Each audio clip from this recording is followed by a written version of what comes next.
summer, what's the mood in the camp like heading into a bit of a different type of finals this time? It's 1v2 in the opening round. How are you all feeling?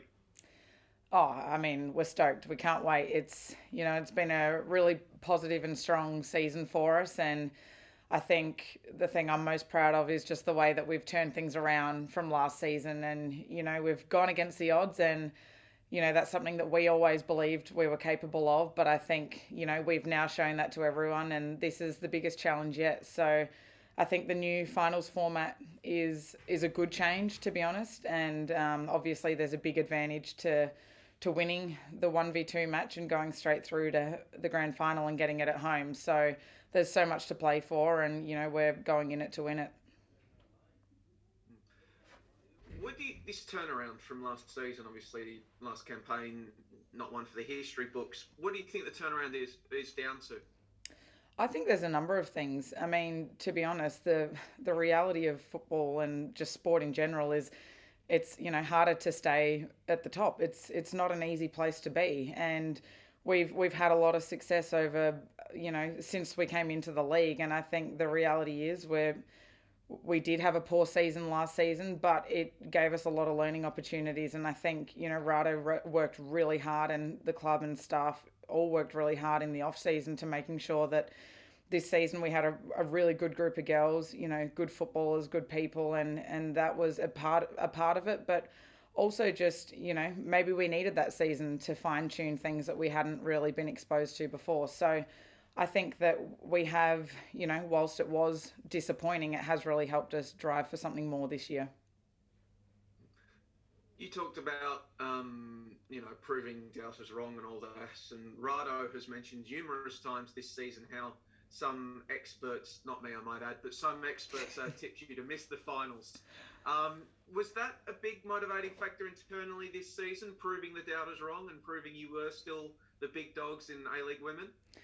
Oh, look, I mean, it's not our main driver, obviously. I mean, at the end of the day, we're not out there solely to prove them wrong. But I'd be lying if I said that there wasn't an added motivator to it. And look, I don't actually know who wrote the article, to be honest. But one that definitely pushed us in the early rounds was the one that put us to finish eighth. So to whoever that was, look at us now. But it's that's all. Again, it's we understand that we also did come off of a poor season last year. So, but I think the disappointing thing for me was that we had one poor season and suddenly we were tipped to be right down the bottom. So I'm just really proud of the girls and the way that they took on seeing those things, because as much as you try and avoid reading those things, sometimes they're right in your face to see. So it definitely didn't break any of the girls down, and we did come out strong in the early rounds, knowing that that was how we were being seen by some. How have you, how will you look back at your own season? How do you think you've gone just as an individual? For me, I feel really pleased with my season. I think the biggest thing for me this year was becoming a better leader and stepping up in that space and just becoming more consistent in my own performance. I mean, there's always things that you want to do better, and I definitely have things looking back at performances that I would change. But yeah, for me, it was just about how I can be the best person for this team, and with so many new personnel again, there's obviously a high turnover rate, but this year it was my biggest challenge to myself was how can I bring this group together in a way where we do, get back up to the top and have success again. And, obviously it's not because of me that that's happened, but I like to think that I've, done everything I possibly can to be a part of that. And yeah, so overall, I'm feeling pretty pleased with how it's gone. Tomorrow night you come up against a pretty high-powered attack in Sydney FC. I mean, they've got a Chilean international coming off the bench behind a few Matildas. How do you shut that down?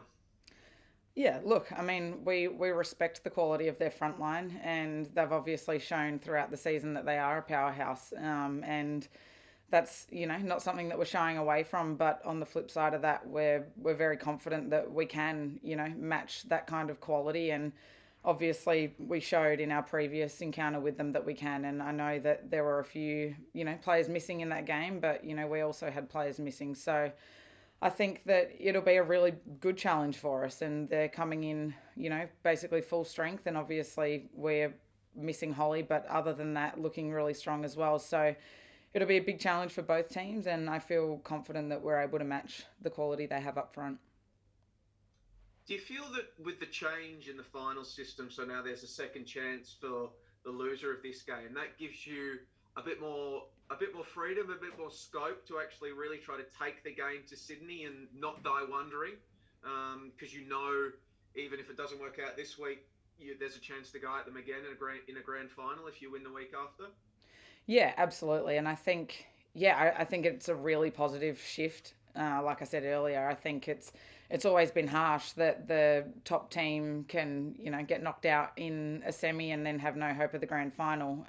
But in saying that, we're going to play it as if it is knockout because, we want that extra week, and we also really want the home grand final. So we'll throw everything at them, and obviously it is nice not having in the back of your mind that there is that second chance, but our main goal is to not need that second chance.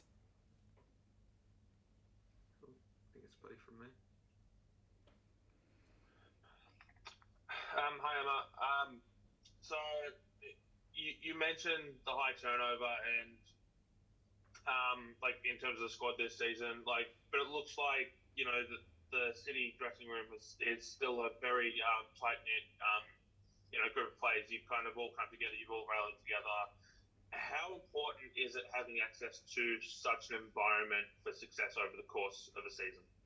Oh, massively. And I mean, it's a huge, again, I'm going to credit Rado and the staff. They've, picked really great people, and that's why our dressing room is the way it is. And we're fortunate that we've got a balance of, like I said, good quality footballers, but also really good quality people. And that's what makes me so proud of being part of this team this season, to be honest, is that we are all really great people. And, the dressing room environment is something really special to be part of. And I think that, being at a club like this that values success so highly, we're fortunate to have access to, again, amazing resources that can help bring the best out of this group. So I think overall things have really come together this year.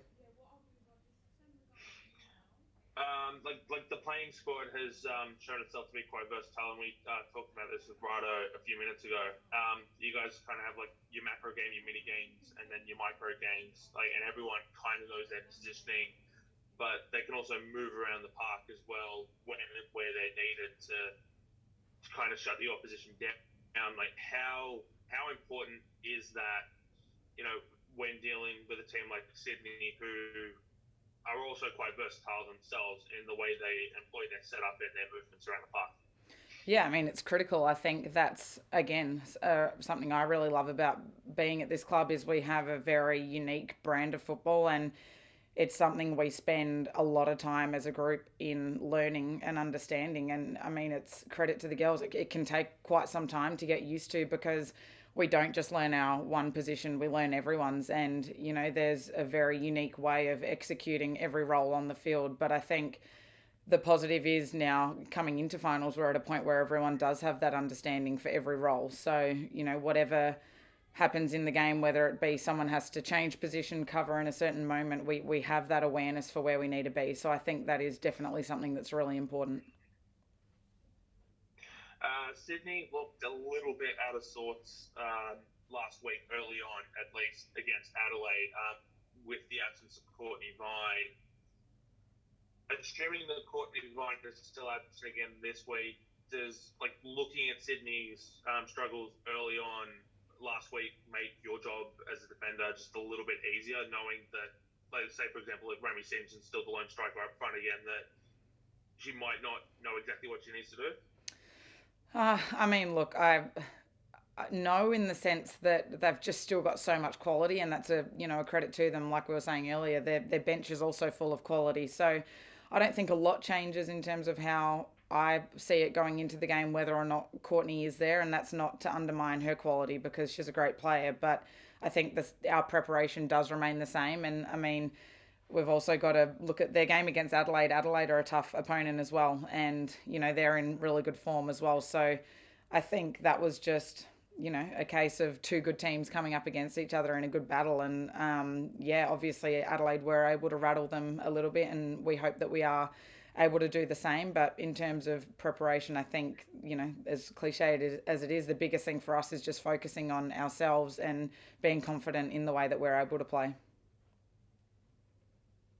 All right, last one from me, and I'll fully understand if you can't answer this question. We saw Ali Green come out last week on social media and kind of put the APL on blast in terms of the way they've handled the scheduling the last couple of weeks with the movements around with the women's games and whatnot. That directly impacted you guys last week with the change to the game against the Wanderers. What did you think of that from Ali Green, and should more players be speaking up like that? Oh, look, I have a mixed response, to be honest. And the first one is that I'll always be fully supportive of any player in the league, standing strong on their view and opinion. I think it's really important that players feel like they have a platform to express, how they feel and what's important to them. So I fully support people like Ali in coming out with those comments, because I think it is important that we're able to have that platform. But in terms of our game specifically, initially it was a hard change to process, but I got to be honest, I didn't mind it. We played at the Wanderers HQ last season, and so we knew that the field is a good one to play on. It's obviously a little bit smaller than what we're used to, but the facility is top notch, and so we knew that it wasn't going to heavily impact our game as such. But like I said, though, I still stand by players coming out with those kind of, feelings and emotions, because I think it's important that the league are aware of how everyone feels.